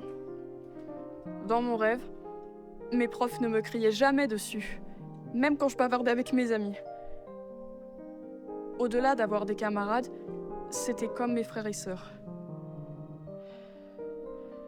Comme si on venait tous d'une même famille, il y avait un respect, un amour sincère. Dans ce rêve, j'avais l'impression que tout le monde me comprenait et m'acceptait. Personne ne me tournait le dos. Élèves, parents et professeurs voulaient discuter avec moi. Tout cela a beau n'être qu'un rêve, j'y crois. Et aujourd'hui, je veux me battre. Je ne veux plus me transformer pour faire plaisir aux menteurs apprivoisés. Je veux monter sur scène pour leur montrer qui je suis vraiment. Je veux secouer le monde entier face caméra. Peut-être que dans la vraie vie, je ne suis pas bizarre. Juste encore incomprise. Je comprends Lou. Son besoin de parler, cette peur d'être incomprise et rejetée. On met tous en place des mécanismes de défense liés à nos blessures. Mais on se rend pas toujours compte de ce que ça renvoie à l'autre. Ouais. Tu vois, les relations, c'est comme la photographie. parfois, voire souvent, il y a des images en trompe-l'œil. C'est-à-dire? D'abord, il y a l'image qu'on croit renvoyer. Ensuite, l'image que l'autre a réellement de nous. Ouais. Ensuite, l'image qu'on a de nous-mêmes. Et enfin, le jeu de facettes et de croyances qui va générer l'interaction. T'as 17 ans, tu fais la belle, là tu te prends pour une grande, mais t'as rien à faire ici en fait. Et toi, t'as 25 ans, t'as fait 10 ans de théâtre, et pour autant, on a été prise dans la même école, sur la même audition. Donc arrête de rager, va apprendre tes textes. Mais justement, nous on se demande comment ça se fait que tu l'as eu cette audition. T'as jamais fait de théâtre, t'as pas de culture. Ça doit être le talent. Excuse-moi si j'ai pas eu besoin de 10 ans de théâtre, en fait, pour ressentir des émotions de manière sincère. Ah, excuse-nous la star. Hein, tu te prends pour qui là? Donc nous on n'a pas de talent, c'est ça? C'est toi qui le dis, hein, c'est pas moi. Donc madame a du talent, mais elle supporte pas les critiques des autres. Mais tes critiques, elles sont pas constructives. Donc à part humilier les gens, tu sers à rien. Mais c'est le métier en fait, si t'es pas capable d'encaisser, bah tu fais autre chose. Je vois pas que t'es une putain de gamine de merde. Oh, c'est bon. Tu vois cette belle colère-là? Tu la gardes pour le prochain cours, ça pourra te servir. Arrête aussi. Parce que maintenant tu me donnes des conseils. C'est bon, arrête. Gustave Flaubert disait « Je suis doué d'une sensibilité absurde. Ce qui rafle les autres me déchire. » Et c'est exactement ce que je ressens. Cette espèce de bouillonnement intérieur, toutes ces émotions, ces pensées qui ne me quittent pas. Cette sensibilité qui me fait pleurer, m'effondrer de l'intérieur, souvent, pour un rien, puis éclate en une tempête qui fait rage et emporte tout sur son passage. En une fraction de seconde, je deviens totalement impuissante, comme dépossédée de mon corps. L'impression de ne plus pouvoir respirer, la sensation de mourir. Je sais que ça semble irrationnel, mais c'est bien réel quand ça me transperce. Dans mon monde à moi, la demi-mesure n'existe pas. Jamais d'entre-deux. Tout est fort, extrême, me renverse le cœur, me bouleverse. Ma sensibilité me transforme en éponge, me rend vulnérable, parce que je ressens tout ce qui m'entoure, je ressens l'autre, je ressens ses émotions comme si je les vivais pour lui. J'analyse et j'interprète tout. Je voudrais tout comprendre, tout contrôler. Et ça m'épuise. Et que je m'en fous de leur avis, mais franchement c'est dur, j'ai l'impression que j'y connais rien et que je suis bête. Parfait, merci. Et tu vois, je reconnais en toi et en ton travail aussi des choses que j'ai découvertes en moi grâce au bilan. Et une évaluation, c'est comme un miroir qui te permet de comprendre ton mode de fonctionnement. Ouais. Ça fait pas tout. Après, il y a une longue période, où on va partir à l'aventure de ses émotions. Et dans cette aventure, il va falloir apprendre à les identifier et à les exprimer à nos proches avec la forme qui va bien. T'as toujours bien réussi, c'est ça. Poser des problèmes, c'est plus ou moins bien pris. Et en plus de ça, comme on est des grandes surfaces de projection, ça peut générer des frictions avec nos proches, avec les gens avec qui on travaille. Et, cerise sur le gâteau, on a aussi la problématique de l'attachement. Bah ouais, moi c'est... Enfin, je sais que maintenant, quand je suis rejetée, je le vis mieux parce que je comprends mieux mon fonctionnement et que je sais que je suis quelqu'un qui peut déranger, que je prends beaucoup de place, que je dis les choses parfois sans filtre, même si je travaille dessus. Et puis je peux être très, très exigeante et en plus, j'ai tendance à pousser les gens en fait dans leur retranchement. Mais ça, vraiment, genre, j'avais pas conscience. Pour moi, c'était juste ce qui me semblait normal, tu vois, à la base. Ouais. Et c'est vrai qu'on pousse les gens dans leur retranchement parce qu'on pousse soi-même, on va trop loin dans l'exigence qu'on peut avoir vis-à-vis de nous-mêmes pour atteindre l'objectif qu'on s'est fixé. Au fond, on ressent presque tous ce besoin d'être accepté tel que l'on est, avec nos qualités et nos défauts. En tout cas, au moins par nos proches.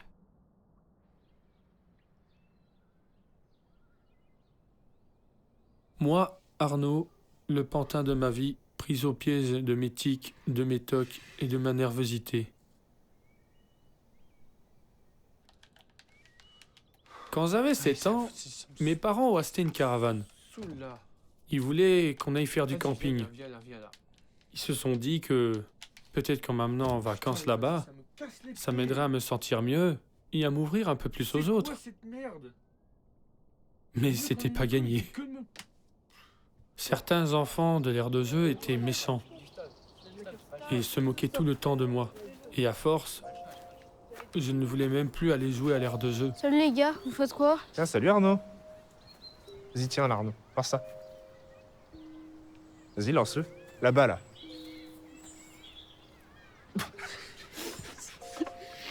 C'est tout ce que t'as dans le ventre ou quoi? Allez, fais pas ta mauviette. Lance une grosse pierre.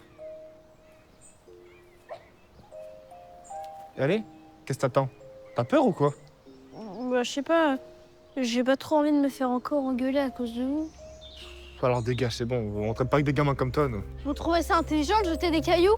C'est vous les gamins! Allez, dégage! Au fil du temps, tout le monde me laissait tomber.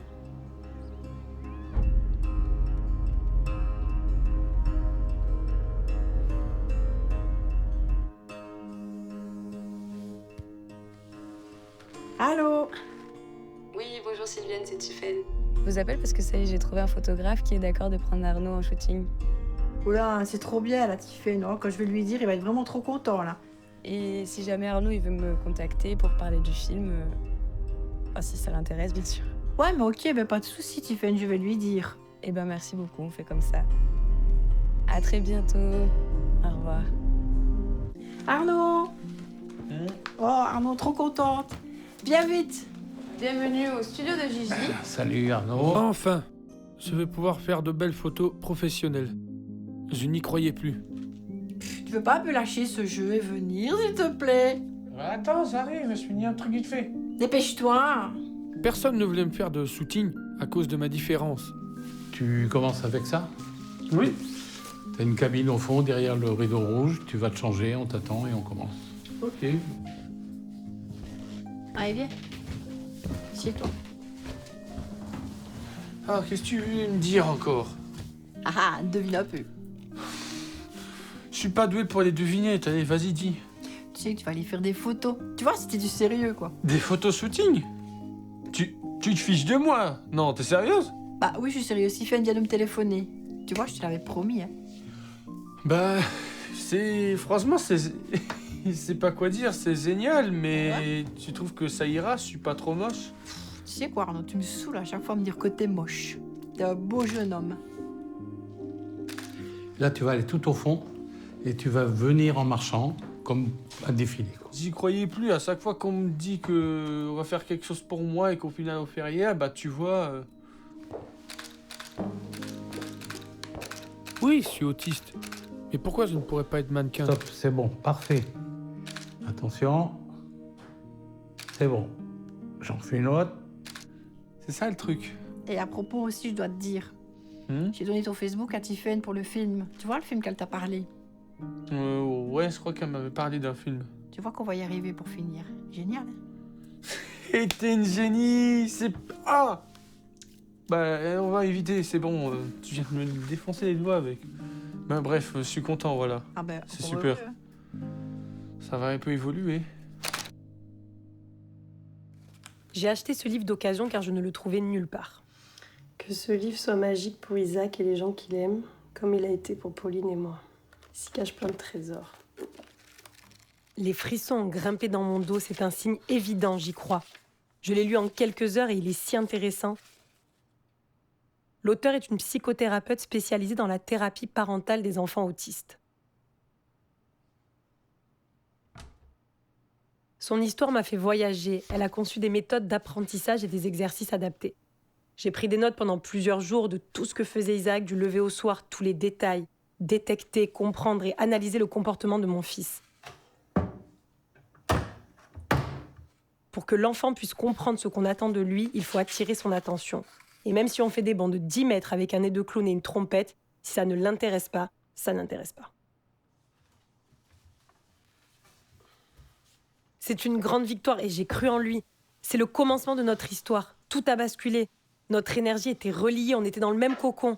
Et je pense qu'il a ressenti la force de l'amour que j'ai pour lui.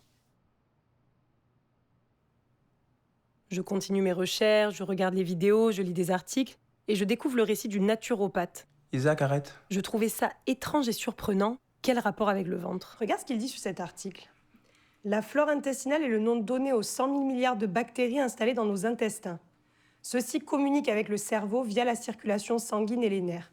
Et apparemment, beaucoup de personnes diagnostiquées autistes souffrent de troubles gastro-intestinaux de divers degrés. Avec une alimentation saine et sans gluten, à l'aide du naturopathe, beaucoup d'entre eux auraient vraisemblablement moins de problèmes de comportement. On devrait prendre rendez-vous, voir si ça fonctionne. Je vais chercher un nom et je vais appeler, ouais. J'ai pris un rendez-vous avec une naturopathe, une personne formidable. J'ai toujours eu une relation privilégiée avec mon frère Kylian. C'est peut-être mon hypersensibilité qui fait que, depuis l'enfance, même si je comprends pas toujours tout de son fonctionnement, j'arrive à avoir une belle relation avec lui. Et si un extraterrestre était là, parmi vous? Et la question est, est-ce qu'on parviendrait à appréhender un être doué d'intelligence qui serait très différent sur le plan psychologique et neurologique? On a déjà tellement de mal à appréhender une culture différente à l'autre bout d'une seule et même planète. Mais on pourrait y arriver avec un effort d'ouverture et l'assurance que chaque être humain est constitué des mêmes matériaux, marche, respire pareil et cherche le bonheur. Et si finalement il y avait quelques extraterrestres disséminés ici et là, camouflés parmi les humains, étudiants et s'adaptant par observation et mimétisme? Leur cerveau fonctionne différemment, et même s'ils sont là parmi vous, depuis très longtemps, ils n'arrivent pas à appréhender votre façon de fonctionner, vos comportements, qui leur paraissent bien souvent irrationnels. Peut-on au moins se préparer mentalement? Adopter une plus grande ouverture d'esprit face à un être qui semble fait tout comme vous, mais dont le comportement trahirait sa condition d'extraterrestre. Faisons cet effort. Dans le doute, développons notre bienveillance envers les formes de vie qu'on ne comprend pas bien. Développons notre ouverture d'esprit et ces êtres singuliers offriront leur richesse. Bien sûr, ça ne sera pas facile. Ils ne fonctionnent pas tout à fait comme tout le monde.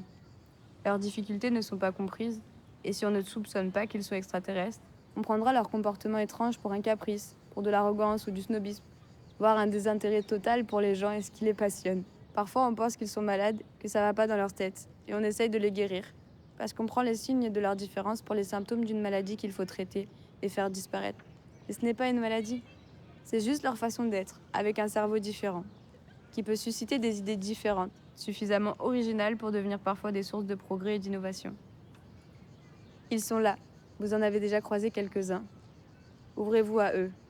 Aujourd'hui est une journée idéale pour le faire.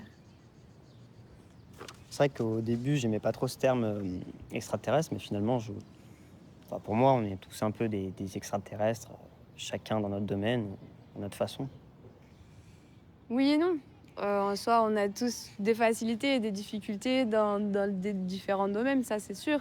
Enfin, voilà, il y a, je dirais, les neurotypiques et les neuroatypiques. Il y a les personnes qui arrivent à se conformer aux normes de la société, à trouver leur place, à trouver un travail, à fonder une famille, à vivre leur vie. À s'adapter finalement. À s'adapter, voilà, à la société. Et puis, il y a les personnes dites atypiques, on va dire, qui, eux, ont énormément de difficultés à trouver leur place, à réellement comprendre ces codes sociaux et à se sentir bien dans cette société.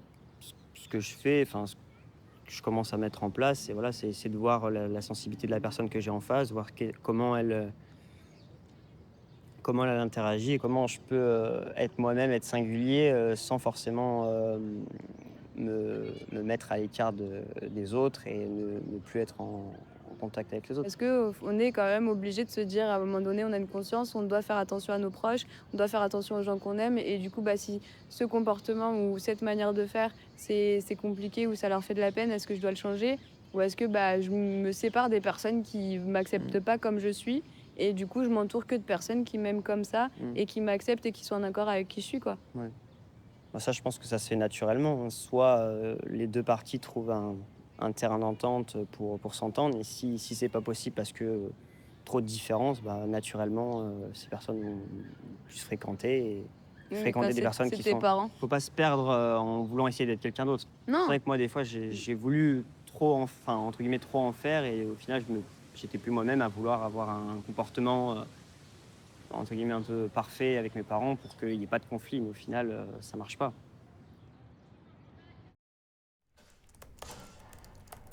Allez, non. Allez, non, mais pourquoi? Oh, mais ça y est, toujours. Ça ne marche pas à chaque fois. Hé, Kylian, ça va pas? Arrête. Mais c'est l'ordinateur de travail de maman, arrête. Arrête, calme-toi. Calme-toi. Allez, vas-y, va dans ta chambre. Stop. Ça va pas dans sa tête.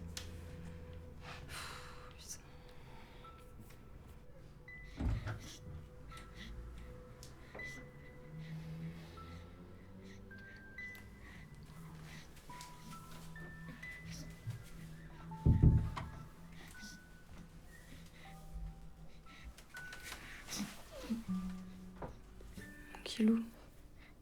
Respire, ça va aller.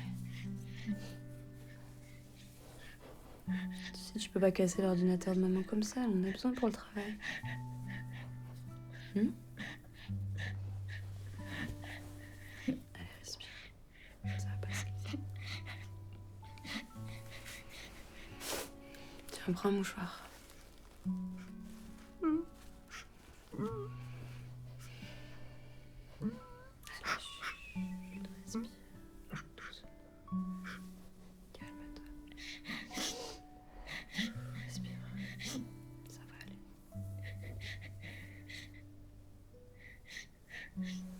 On regarde un dessin animé.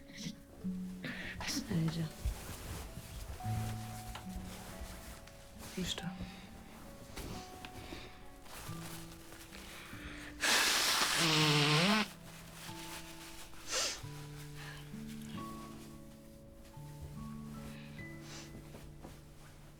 En 3e année de réalisation vidéo, il fallait faire une interview sur le sujet de notre choix. J'ai pris le syndrome d'Asperger, puis annoncé que je l'avais. Après, les gens de ma classe se sont montrés beaucoup plus compréhensifs. En enchaînant les compromis, je savais que j'allais bien finir l'année et passer mon diplôme, mais l'audiovisuel, c'était fini. L'année suivante, je me suis inscrite dans une fac d'art et littérature, où je fréquentais un groupe d'écrivains. Avec eux, on avait une réunion hebdomadaire dans un bar. Un thème était donné et on écrivait un texte dessus qu'on lisait à voix haute. J'ai décidé de parler de mon autisme parce que la peur des malentendus commençait à me ronger. J'ai commencé à le dire à certaines personnes, mais il fallait que tout le monde le sache. Ce syndrome ne se soigne pas, mais il existe des méthodes d'adaptation. Certaines notions, naturelles chez les neurotypiques, peuvent s'apprendre chez les autistes. Par exemple, j'ai appris à exprimer mes émotions, les règles basiques de courtoisie, comprendre certaines plaisanteries ou paroles ironiques, mais la socialisation n'est pas toujours naturelle. Il me manque beaucoup de réflexes et de choses à apprendre. Comme si j'avais déménagé dans un pays dont je n'ai commencé à apprendre la langue qu'il y a 2 ans. Je sais faire bonne impression au début, mais après plusieurs mois, je ne comprends plus ce qui se passe ou ce que je dois faire. Alors je me tais.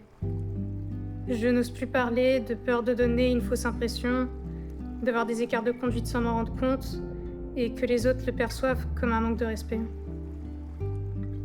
Peut-être que maintenant, j'ai assez appris et m'inquiète pour rien, mais tant que les autres ne sont pas au courant de mon autisme, je reste écrasée par la pression de passer pour une neurotypique. Maintenant que tout est dit, j'espère pouvoir être moi-même et que l'on comprendra mon comportement. Tout ça sera peut-être difficile à assimiler tout de suite, mais ça ira mieux demain. J'ai lu un article qui faisait le lien entre l'autisme et la vaccination. Je sais pas si tu l'as lu. Si, j'ai lu, c'est hyper intéressant. D'ailleurs, ça fait peur de se dire qu'il y a peut-être une cause. Genre un lien de cause, quoi. Mais bon, regarde, pour le coup, Maïcha, elle a été vaccinée, elle n'est pas autiste. Oui, enfin, tes 2 grossesses se sont absolument pas passées de la même manière. Pour Maïcha, t'étais en bonne santé, t'étais heureuse, t'étais épanouie. Et pour Isaac, t'as eu ton deuil, t'es tombée malade pendant toute ta grossesse. Ça a peut-être fragilisé, hein. Oui, d'accord, mais il y a beaucoup de femmes qui ont des grossesses très difficiles et c'est pas pour autant que l'enfant souffre d'autisme. Moi, je pensais plus dû au poids de la génétique. Je veux dire, regarde, dans ta famille, t'as des gens qui sont autistes. Justement, ils sont tous vaccinés. Et puis en plus, tu parles de génétique avec tes frères schizophrènes. Je vois pas pourquoi ça viendrait de mon côté, hein. Non, mais l'autisme et la schizophrénie, ça n'a strictement rien à voir. L'autisme, c'est un fonctionnement neurologique qui est différent. C'est vu comme un handicap, alors que la schizophrénie, c'est quand même une maladie psychique, mentale. Tu vois ? Si tu le dis. Oui. J'ai l'impression que t'es pas d'accord. Je sais pas, mais en tout cas, sur l'article, ils avaient l'air quand même... ils donnaient des... Durant de longs mois, mon mari et moi parlons toujours du même sujet. L'autisme. À cause de mon deuil durant ma grossesse, à cause des vaccins, la génétique, l'environnement, on trouvait des trucs qui coïncidaient pour chaque théorie. Moi, je pensais que tout était lié, mais à quoi bon chercher ? Pourquoi quand on sait que ça ne l'aidera pas ? Que ça changera rien au comportement de notre enfant ? Alors pourquoi chercher la cause de quelque chose que tout le monde ignore ? Quand on peut trouver comment le rendre heureux ? Alors j'ai commencé à le comprendre petit à petit. J'ai trouvé comment lui donner l'amour dont il a besoin. Mon petit Zach compte jusqu'à 30. Il chante, il imite, il court, il fait du vélo. C'est un petit garçon génial qui découvre le monde à sa manière. Et je vous laisse imaginer les larmes dans mes yeux le jour où il m'a appelée maman pour la première fois. J'ai touché le bonheur. C'est la reine de la maison. Maïcha, c'est la princesse de la maison. Isaac, c'est le prince de la maison. Et papa, c'est le roi. Roi, roi, roi. Maman, c'est la reine de la maison. Maïcha, c'est la princesse de la maison. Isaac, c'est le prince de la maison. Et papa, je vous dévoile le seul remède qu'aucun docteur ne vous prescrira. L'amour. Le seul remède face aux difficultés qu'on peut rencontrer. Grâce à lui, on devient capable de surmonter les épreuves de la vie.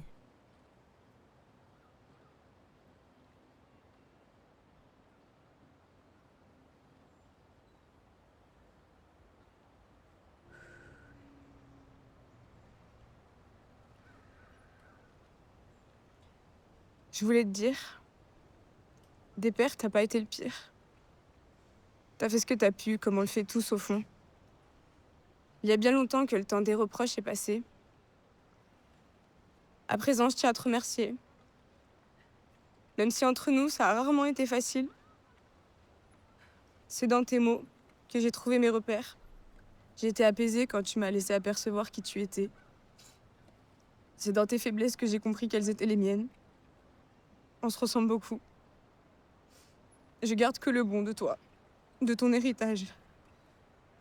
J'ai compris. Je t'ai compris. Sois-en sûr. Repose en paix, papa.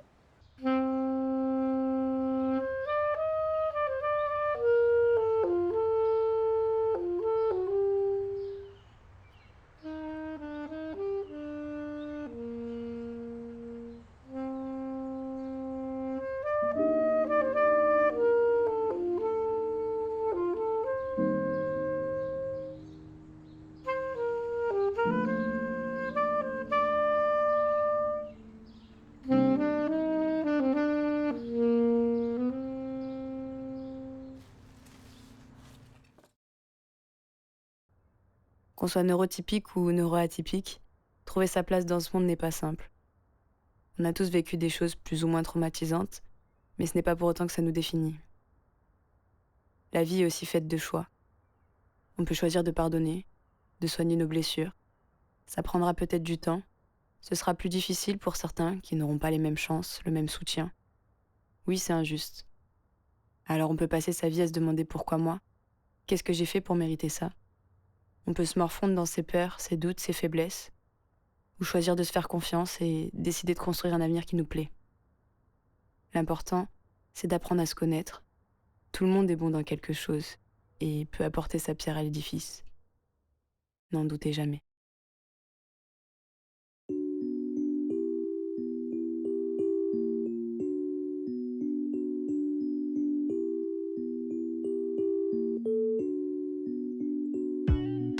C'est sûrement que des mots, je rêve qu'ils impactent vos cerveaux. Je fais ça sans aucune prétention, avec eux comme seule ambition.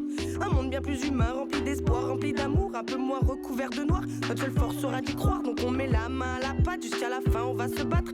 À coups de bienveillance, je t'assène avec un sourire. J'espère que tu le gardes en souvenir. Et qu'à chaque fois, quand tu y repenses, ça sera toujours un petit plaisir. Ça sera toujours un petit plaisir.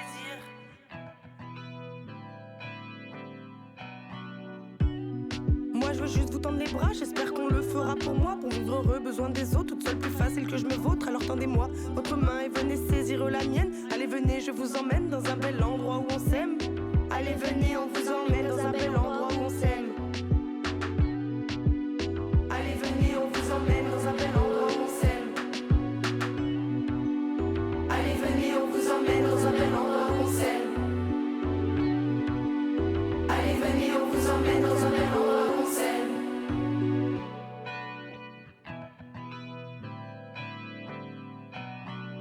Allez, venez, on vous emmène dans un bel endroit où on s'aime.